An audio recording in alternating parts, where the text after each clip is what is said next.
Ladies and gentlemen, boys and girls, children over the age of 18, I'm Ortez, and this is my main man, Travis. And today we're going to have a conversation about student loans and what it means when buying a home. So go ahead, grab a pen and a piece of paper and your favorite beverage, and we'll get back to you in just a second to break it down. See you in a few.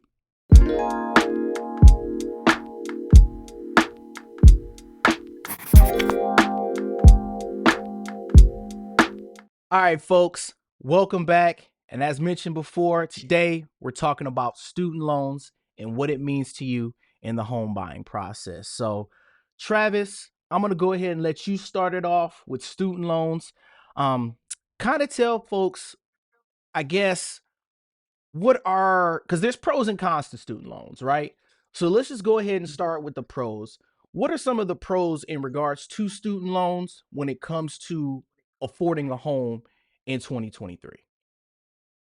Yeah, absolutely, Tess. We both come from markets, with me being in the market that I'm in Michigan, very close to many universities. You being there in Charlotte, many universities, and it seems like higher education is getting more popular by the day. That's a debate for a whole nother day. Absolutely, something that we can touch on. But pros and cons of the actual part of student loans and how they're going to impact your credit. The first one I consider to be a pro would just be the credit building aspect.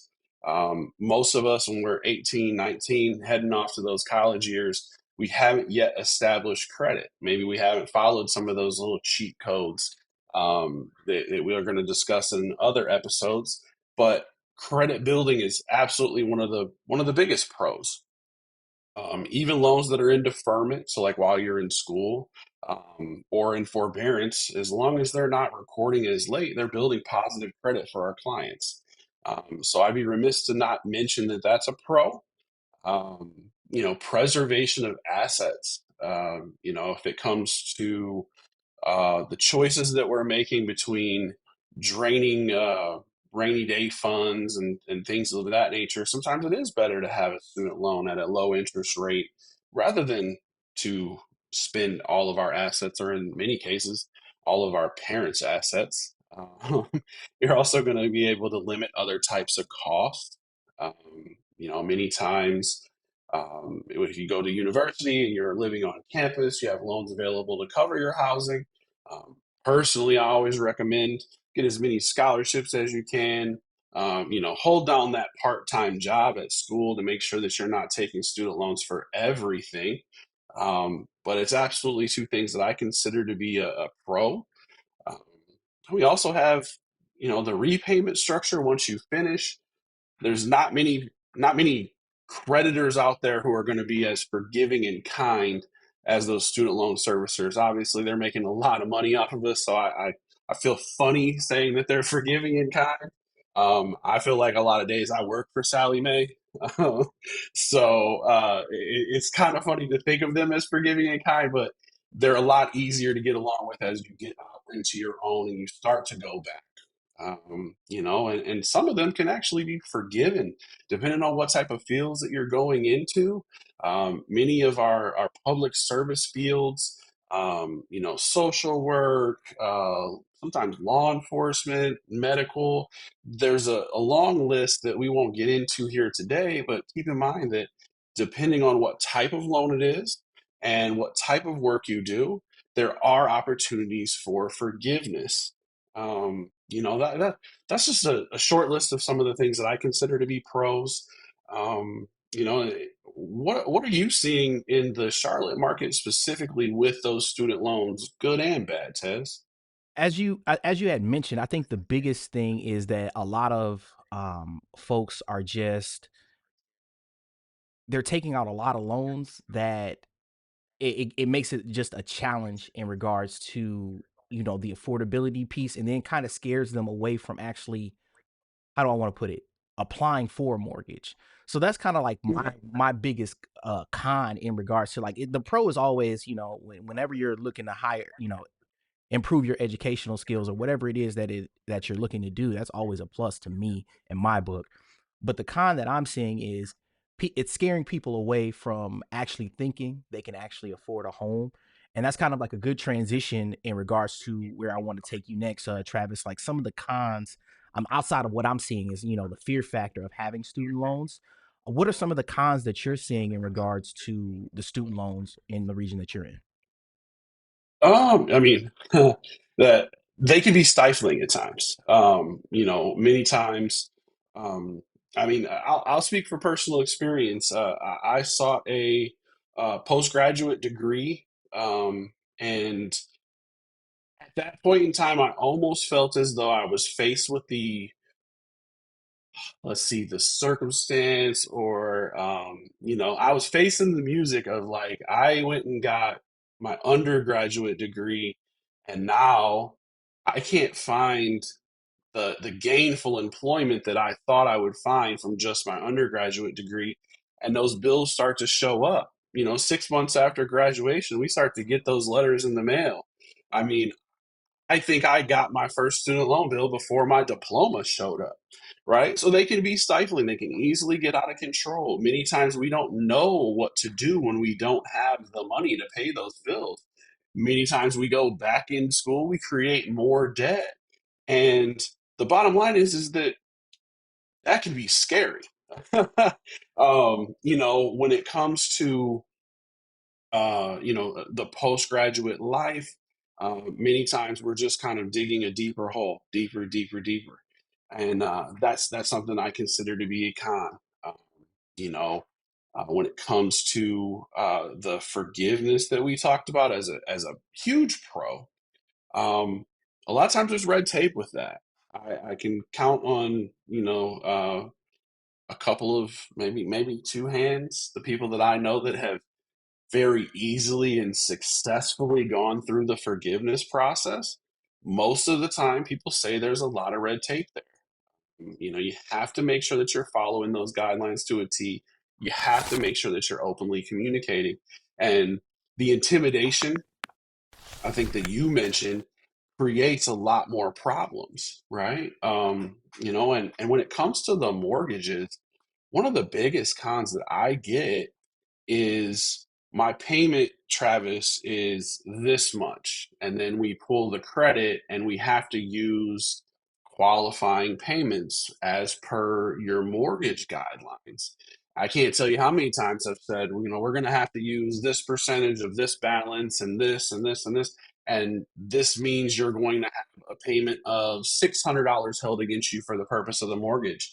And the client stops you and says, whoa, whoa, whoa, Travis, like, I'm only paying, $35 a month, or I'm in forbearance. I mean, now with everybody, we're coming out of it slowly. I mean, this has been extended a ton of times. Again, a whole other story that we can talk about. Are we kicking the can down the road too far? But many times, most people have student loans right now, even in the best situations, are not required to make a payment. And that really kind of kicks me into what I'd hope that you're going to be able to cover for our audience, and that's says, what do we do when someone sits down in front of us and says, like, I have $80,000 worth of student loans, and you're calculating this, but my payment's only $25 a month. How do we, as mortgage loan officers, how do we look at that debt? I think that's something that's very important for the people to understand, so that they can be armed with that intelligence when they go sit down in front of us or their loan officer. How are those payments structured for us, Tez? No, that's a great question. So when it comes to like someone who is in forbearance or deferment, which currently right now, as of this recording, almost everybody in the country is in forbearance or deferment. Most on banks those student loans from the uh government, the correct? government, correct. So not on any Okay. of the private loans that you may have acquired from a bank. Those payments are basically whatever those payments are per your credit report. But any payment that comes from Sally Mae, we calculate for some programs. So if I'm not mistaken, as of today's recording, I can attest for FHA as well as Freddie Mac, but they look at 0.5% of the outstanding balance that you currently owe. So let's just say for round number purposes, you have $1,000 student loan. Let's see, what's that? Wow, a guy who does math all day is having trouble with math, right? That's funny. You went But too low. When's the last time you saw $1,000 student loan, Tez? hey, You went man, way look. too low. Okay, so on $1,000 payment, you go 0.5%. So that would be a $5 student loan payment. So you can extrapolate that when you add the zeros, ladies and gentlemen, for those two programs, Freddie Mac and Fannie Mae, right?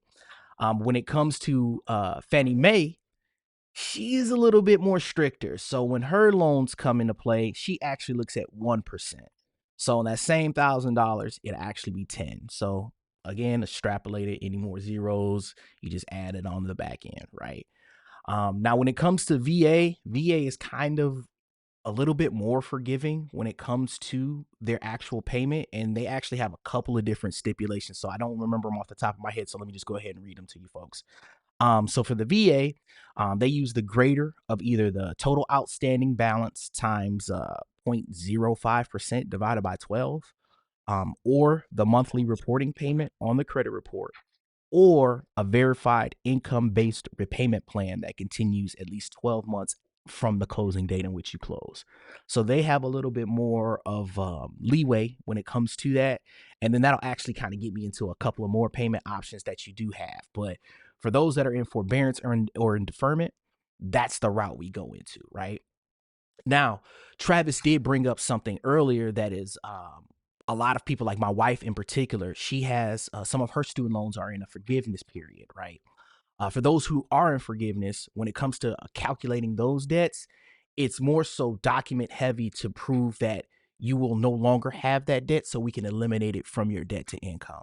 And that's what he was talking about, the red tape. So you have to make sure you're following the guidelines of the forgiveness program. Um, I think briefly, if I'm not mistaken, we'd have to know like when is that forgiveness going to end. So then that way we know when calculating your income if we can take it off indeed, or if we do have to actually have a payment that we have to hit you for in terms of forgiveness. Now, when it comes to the last one, which is probably the most beneficial to folks, would be the income driven repayment plans that your student loan provider provides, right? And when I was looking on Sally Mae's website, there are four different options. If I'm not mistaken, it's a income based repayment plan, income driven repayment plan, and then there's a repay as you earn, and then I think a recalculate as you earn payment plans. If you do have any of those payment plans in place and they're documented and they're far lower than what those forbearance or deferment payments would potentially what we have to use to qualify you for, will go based off of those payments. So always a rule of thumb.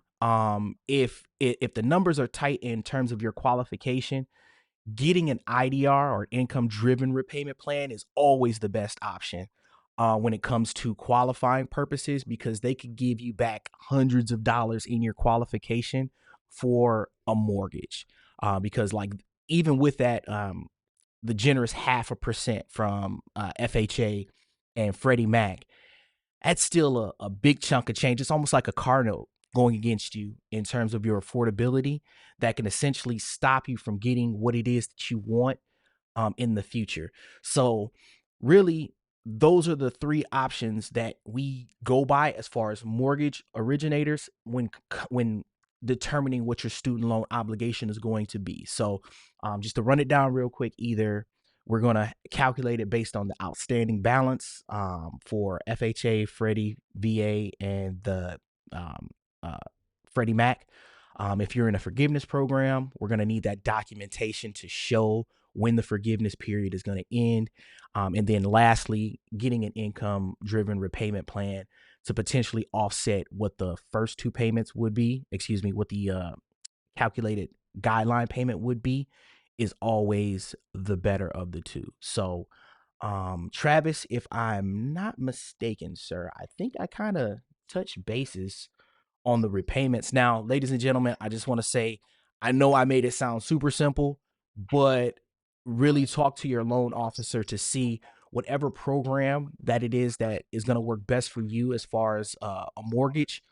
If you have student loans, how would you go about qualifying? That's always a question you should ask when it comes to student loans if you do have them.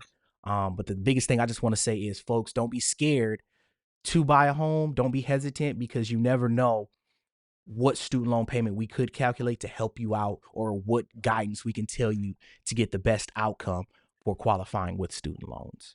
So, did I miss anything, Travis? Oh man, great job. I mean, you had the hardest part of this video by far.